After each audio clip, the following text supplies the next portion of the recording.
On September 5, 1997, the world mourned. Mother Teresa, the tiny woman in a blue-bordered white sari who had become the global face of compassion, died at age 87 in Calcutta, India.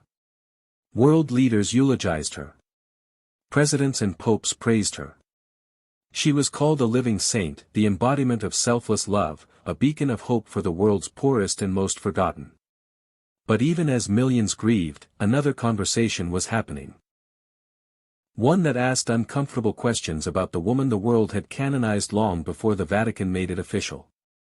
Was Mother Teresa truly a saint? Or was she something far more complicated, and far more troubling?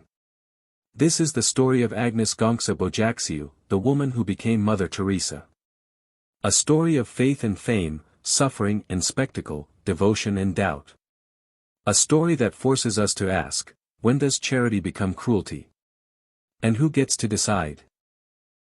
Anjezë Gonxhe Bojaxhiu was born on August 26, 1910, in Skopje, in what is now North Macedonia.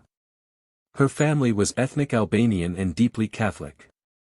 Her father, Nikol, was a successful merchant and political activist. Her mother, Dranophile, was devout and charitable, often bringing food and medicine to the poor. When Agnes was 8 years old, her father died suddenly under mysterious circumstances, possibly poisoned for his political activities. The family's financial situation collapsed. Her mother supported the family through embroidery and fabric sales, but the loss shaped young Agnes profoundly. She was drawn to stories of missionaries, particularly those serving in Bengal, India. At age 18, she left home to join the Sisters of Loreto, an Irish order of nuns. She would never see her mother or sister again. After brief training in Ireland, she was sent to India in 1929. She took her religious vows in 1931 and chose the name Teresa, after Saint Teresa of Lisieux, the patron saint of missionaries. For nearly 20 years, Sister Teresa taught at St. Mary's School in Calcutta, a school for girls from wealthy Bengali families. She lived in relative comfort within the convent, teaching geography and history. By all accounts, she was a dedicated teacher and a faithful nun. But she was largely insulated from the poverty that surrounded the convent walls. That changed on September 10, 1946. Mother Teresa would later describe this as the day she received her call within a call. She was traveling by train to Darjeeling for a retreat when, she claimed, Jesus spoke to her directly. He told her to leave the convent and serve the poorest of the poor, living among them in the slums of Calcutta. The experience was profound and, to her, undeniable. She began a 2-year process of seeking permission from the Vatican to leave her order and start her own mission. In 1948, she received permission. She traded her traditional nun's habit for a simple white sari with blue borders, the dress that would become her trademark. She took basic medical training and ventured into the slums of Calcutta. She started with nothing. No funding, no building, no formal organization. Just her faith and her conviction. She opened her first school in the slums, teaching children who had never attended school. She begged for food and supplies. She washed the wounds of the sick. She picked dying people off the streets. In 1950, she received Vatican approval to start her own order, the Missionaries of Charity. The mission was simple: to care for the hungry, the naked, the homeless, the crippled, the blind, the lepers, all those people who feel unwanted, unloved, uncared for throughout society. Her first major project was the Home for the Dying, opened in 1952 in a former Hindu temple. She called it Kaligat, the place where people who were dying on the streets could die with dignity. And this is where the story becomes complicated. The world saw Mother Teresa's homes as havens of mercy. Places where the abandoned and forgotten received love in their final moments. Television crews captured images of sisters in white saris cradling emaciated bodies.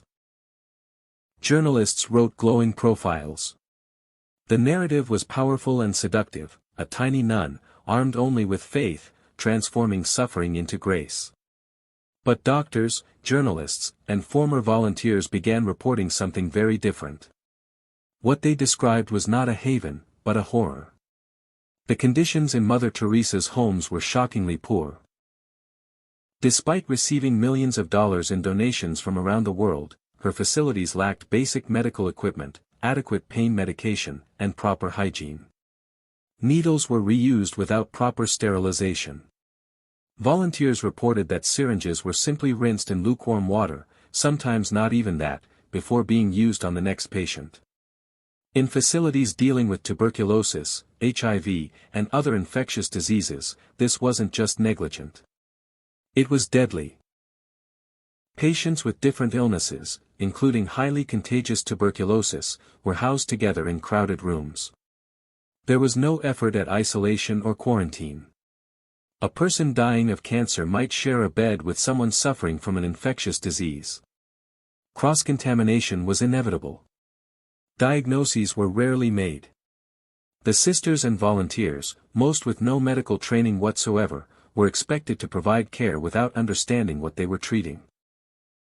A person suffering from a treatable kidney infection might be left to die because no one recognized the symptoms. Food was insufficient and nutritionally inadequate. Meals were meager, usually rice or thin soup, even for patients who needed protein and nutrients to fight illness. Former volunteers described patients literally wasting away, not because their conditions were untreatable, but because they weren't being fed enough to sustain basic bodily functions. Bathrooms were squalid. There were often only 1 or 2 toilets for dozens of patients, many of whom were too weak to walk. Patients soiled themselves and lay in their own waste for hours. Volunteers described overwhelming stench, flies, and the complete absence of basic sanitation. But perhaps the most disturbing aspect was the approach to pain management. Dr. Robin Fox, editor of the prestigious medical journal The Lancet, visited the home for the dying in 1994. What he witnessed shocked him. Sisters and volunteers, none with medical training, made arbitrary decisions about pain relief based not on medical assessment but on spiritual intuition. Strong pain medications, including morphine, were available in India. They weren't expensive or difficult to obtain. But they were rarely used in Mother Teresa's facilities. Patients screaming in agony from terminal cancer were given aspirin. Or nothing at all. Sometimes they were told their pain was a blessing, a gift from God, something to be endured and cherished.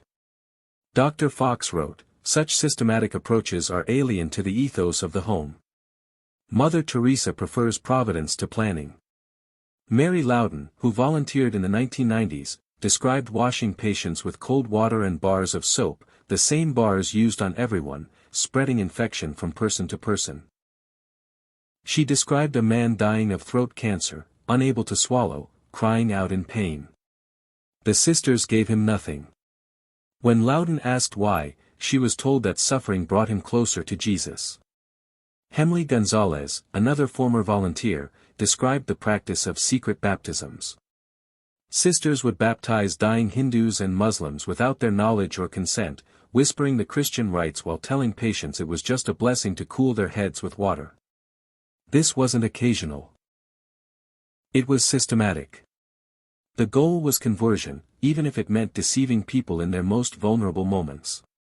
The theology behind this becomes essential to understand. Mother Teresa didn't see suffering as something to be eliminated. She saw it as redemptive, as spiritually valuable, as a means of grace.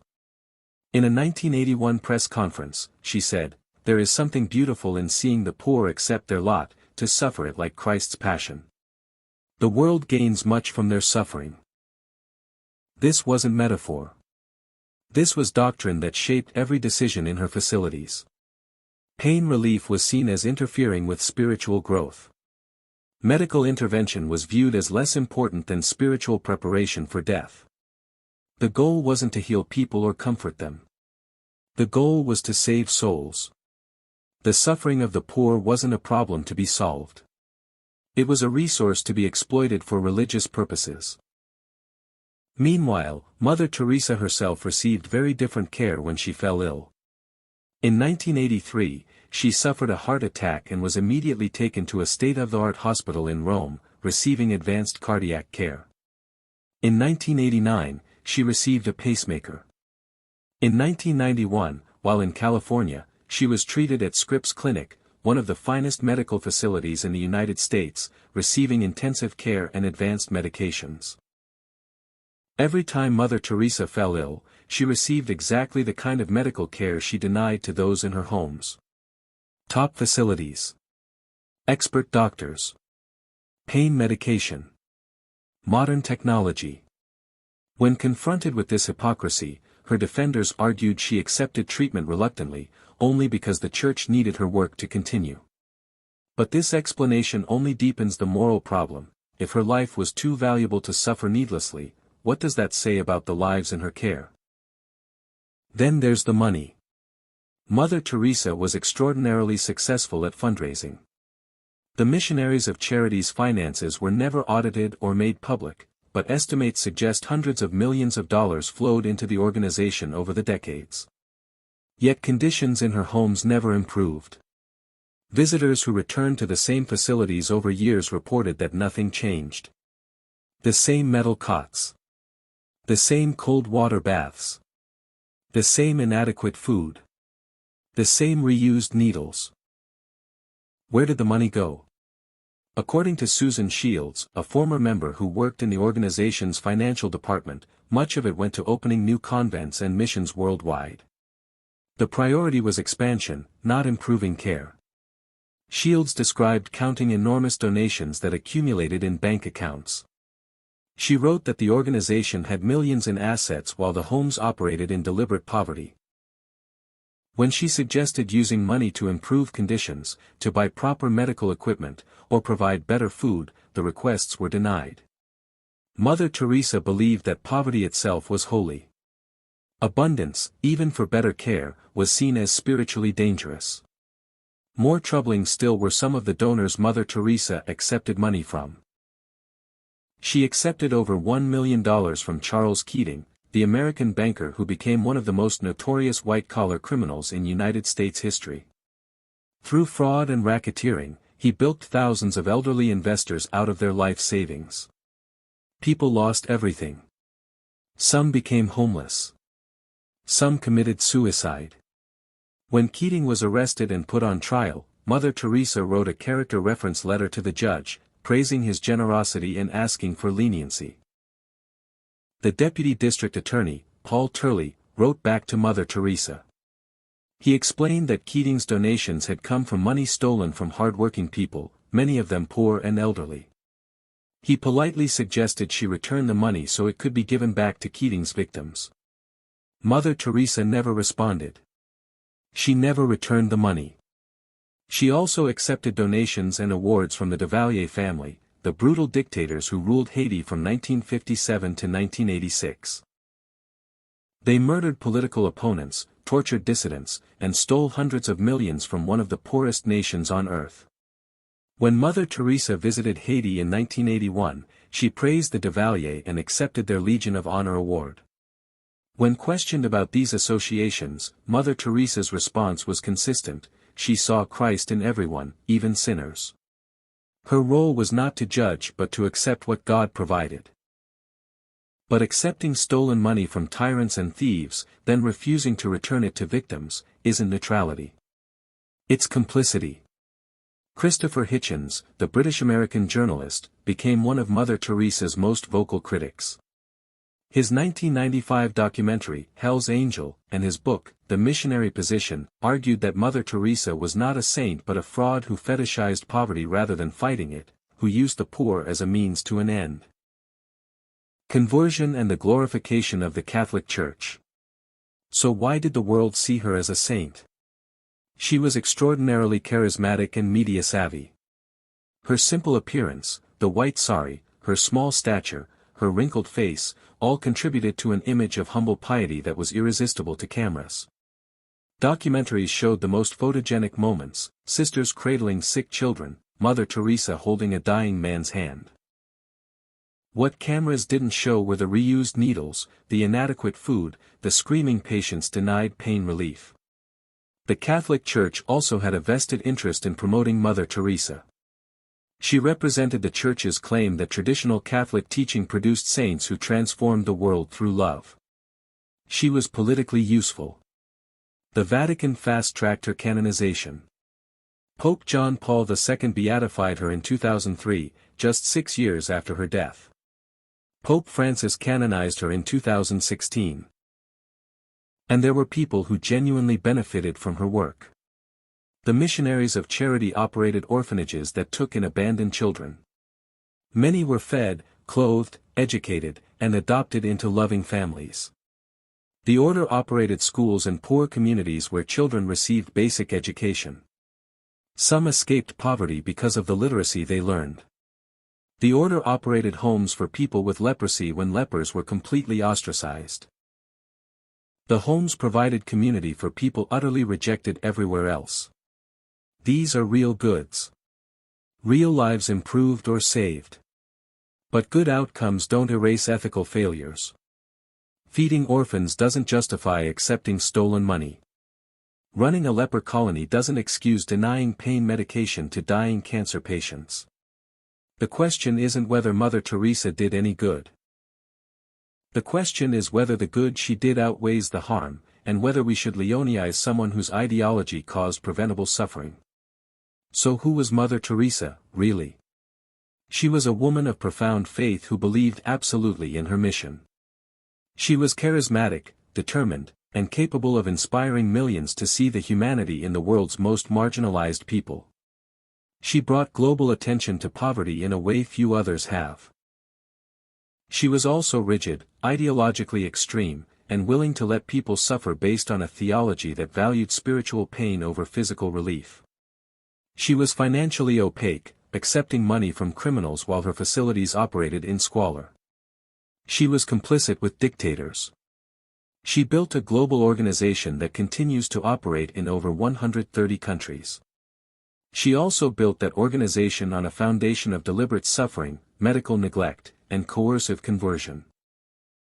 She inspired countless people to dedicate their lives to service. She also caused preventable suffering to thousands of vulnerable people in her direct care. These contradictions are real. They can't be resolved by choosing one narrative over the other. Mother Teresa was neither a pure saint nor a pure villain.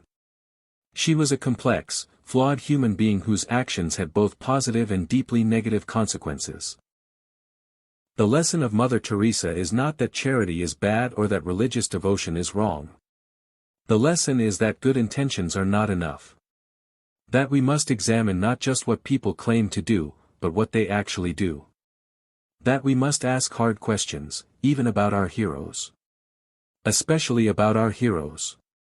Because the people who suffer the consequences of our unexamined worship are the ones who can least afford it. The poor. The sick. The dying. The very people Mother Teresa claimed to serve.